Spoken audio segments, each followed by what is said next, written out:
सबों को जय यीशु। आज चालीसा काल का 5वां शनिवार है और आज का सुसमाचार लिया गया है संत मार्कुस के ग्रंथ अध्याय 10 पद संख्या 1 से 12।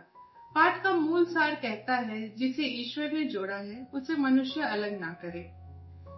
और यह वचन एक अच्छे दाम्पत्य जीवन के लिए बहुत ही अनिवार्य है। आजकल पति या पत्नी का परित्याग करना बहुत ही सहज सा लगता है।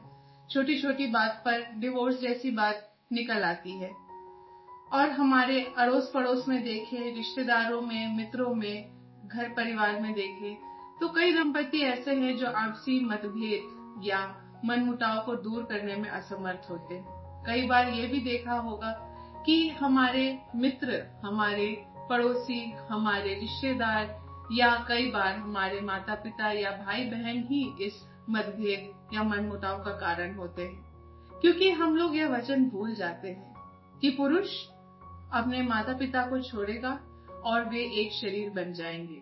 उसके बाद वो दो लोग नहीं किंतु एक शरीर कहलाएंगे। लेकिन क्या माता पिता को छोड़ना उचित है? जी नहीं।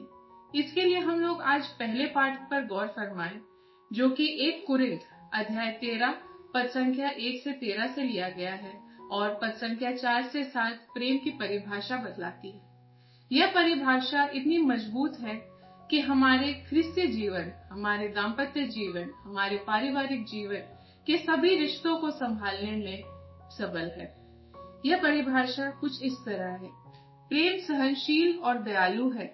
प्रेम ना तो ईर्ष्या करता है, न डींग मारता, न घमंड करता है।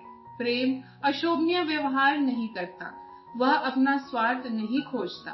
प्रेम ना तो झुंझलाता है और न बुराई का लेखा रखता है। वह दूसरों के पाप से नहीं बल्कि उनके सदाचरण से प्रसन्न होता है। वह सब कुछ ढांक लेता है, सब कुछ विश्वास करता है, सब कुछ की आशा करता है और सब कुछ सह लेता है। ये परिभाषा एक अच्छे ख्रिस्तीय जीवन के लिए भी बहुत ही फायदेमंद है। लेकिन आज प्रेम की परिभाषा बहुत ही क्रूर बन गई है।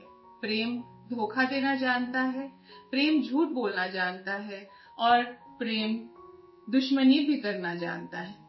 लेकिन ये सब परिभाषाएं प्रेम के असली मतलब से विरुद्ध हैं। आइए इस चालीसा काल हम लोग प्रेम की इस सुंदर परिभाषा को अपने जीवन में अपनाएं और अपने निजी जीवन, अपने निजी रिश्तों के द्वारा समाज में एक अच्छा उदाहरण बने। जय यीशु।